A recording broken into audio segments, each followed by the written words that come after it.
Isn't that second skin amazing? It's my favorite burn trick, and I wish more people knew about it.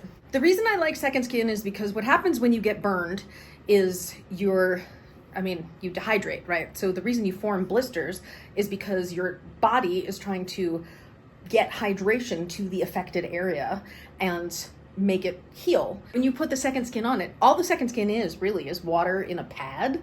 And when you put the second skin on it, what's happening is osmosis, which is the process of water moving from an area of greater concentration to lesser concentration through a selectively permeable membrane, which in this case is your skin. What happens is the water moves from the pad into your skin, which helps prevent the blister from getting worse and or popping, because you're helping not just from the inside of your body, like where the it's collecting, but also from the outside feeding it in, which is why I think it heals so much faster. Because when you go to emergency rooms, what they basically they tell you, like, put it in water, and you're not supposed to put it in cold water. Room temperature is what they recommend, so it doesn't cause shock to the skin. But I mean, you're basically just doing that with the moist burn pads. It's like constant hydration. It helps it. It's like Brondo. What plants crave? Only it's second skin. What burns crave?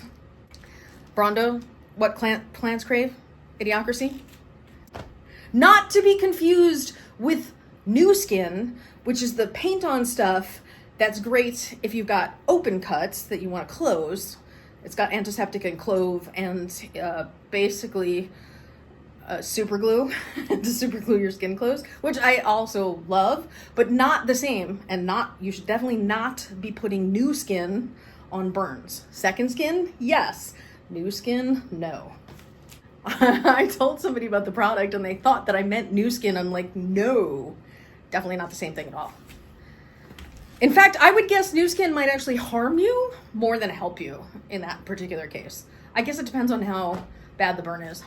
The only thing about it that kind of blows is you can't really stock up on it, because it really does expire, because it actually, even in the packages that it comes in that are supposed to be sealed, after like 6 months, it really does evaporate. And if you, over time, the pad, if you look at one that's fresh, that you just purchased versus one that's like close to the expiration date, you can see the difference in the thickness of the moist burn pad, and you can feel how less moist the older one is than the new one.